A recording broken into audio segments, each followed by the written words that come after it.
Throw on the left here. I specifically sat there so that I could ask a question quickly. Smart man. So you've mentioned drones kind of like helping you, or mining drones, or drones that maybe help repair the ship. That's an engineer's job, might be controlling a drone, repairing the ship as you're in combat or something. How much are drones or that kind of a job going to be available in the persistent universe? Well, so do you mean, when you mean drones, you mean like sort of a remote control drone versus an NPC, right? Correct, yeah. Well, I mean, I think that like on some of the stuff, like the mining, drones and some of the repair stuff, we're sort of thinking about having that where, someone on their ship can have several of them and then they can sort of control them remotely from the ship. And also loading and unloading is something that we're also planning on having drones to be able to help you. Because, I mean, the thing is, in the Star Citizen universe, everything's physicalized. So there's not any sort of magic that appears in your hold. You literally, if you're going to get something in space, say you're a pirate, and you get someone to drop his cargo, you've got to get it into your hold. And you actually have to sort of get it in your hold. So you're using a tractor beam, or you're going out in space and pushing it in your hold, or sending a drone out to do it. So there's a fair amount of plan to have that to sort of extend the player's ability, so you can control the drone without like having to expose yourself by going out to EVA. Exactly, yeah. So mining and cargo and repair are all three things that we're planning on. Awesome, thank you. Oh. We'll go over here on the right. So between GDC and South by Southwest, VR is huge. Everybody's talking about it, obviously. In an earlier build of Arena Commander, the Oculus was working, and we could go on our ships and stuff, and it was rough, but it was still cool.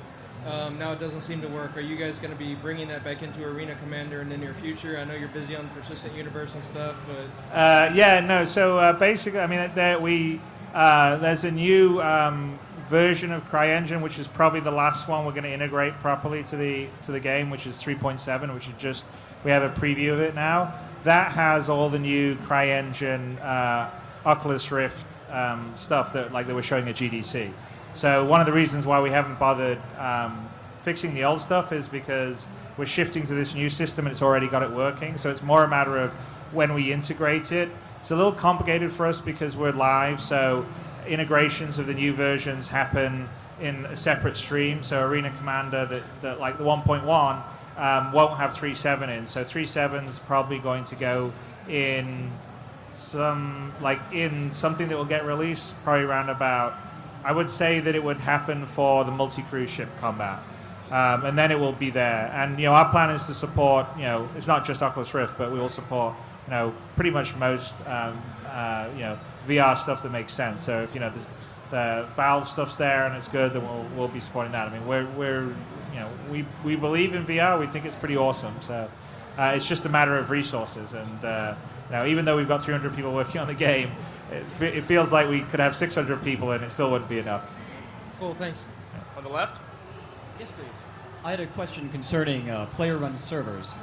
Will it be possible for players to take the game, run their own server, give themselves all the ships, upgrades, everything, and basically, have at it? Would that undermine the funding model? Will you support it? Will you just not stop it? No. We've said from the beginning that we're going to have allow player-run servers. I mean, the only caveat with player-run servers is that the player-run servers can't possibly be as powerful as we're basically building this cloud infrastructure where it is like server upon server. So to run the persistent universe the way I've described, it will be thousands of servers operating all at once.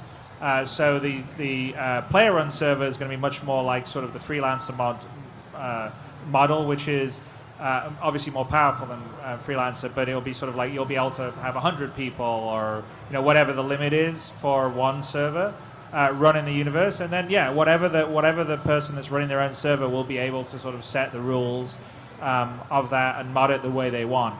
And the way I would see it is that we would the big live persistent universe, obviously we're sort of constantly maintaining that, and then occasionally we would sort of maybe bring stuff across and make it available for the sort of privately run if people want it. I mean, the idea with the privately run is to allow people to set up a game how they want with their sort of close group of friends.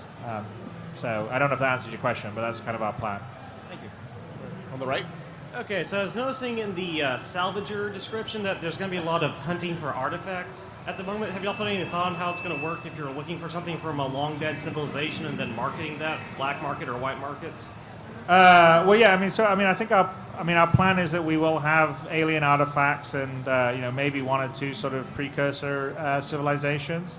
And so some of it is, if you're salvaging, you can be salvaging weaponry from people that had battles, and maybe it's a perfectly good Gatling gun, and you can use that, or you can resell it.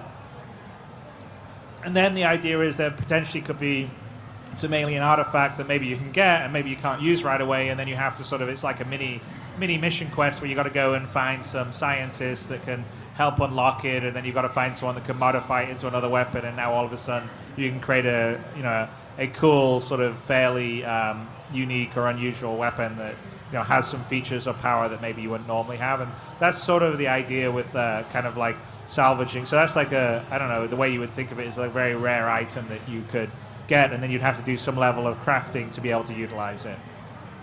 Cool. On the left? Hi there. My question was just that for the people who really, I guess, sort of want them, are you planning to put any sort of content filters into Star Citizen, like, say, to filter profanity from the chat or from the dialogue in the story, or gore from the FPS or something like that? Is there any plan for that sort of thing? Well, we definitely have to have a certain amount of moderation and filtering. I mean, one of the one of the ways that we'll do it is that first of all, you can turn things off, right? So you can say, I don't want to listen to general chat. I only want to listen to my organization's chat, or I only want to listen to my friends list chat, or I don't want to hear anyone on VoIP, or I don't want to see everyone's chat. So we'll give people the ability to do that on a certain level. I think there'll be some level of moderation, and we'll have a certain standard of like, this is acceptable publicly, this isn't. I mean, it's sort of kind of the same stuff that we try to do on our forums, which is, we don't really want people insulting each other, or, being profane or racist, or, any, bigoted, or all the rest of the stuff. But, that's always a bit of a challenge. I mean, it's never, perfect. So I'm sure there'll be some places where we don't succeed, but the intention is to have the tools to allow people sort of to choose what they're going to be, exposed to. And, it's like, you don't want to listen to people trash talk, then don't listen to the general sort of voice over P channel or chat channel. So we'll let people do that kind of stuff. I think we have time for one more on the right here. I'm sure you can meet with Chris afterwards. I've seen him talking to fans over here, so he loves talking about Star Citizen. You've said before that you're making the space sim that you've always wanted to play. And so I imagine you've thought about this, but when the whole world coalesces and it's all laid out in front of you for the first time, and you get behind the controls of your starship and it's all real and you're launching, what song are you going to listen to? Good final question. Into the danger zone?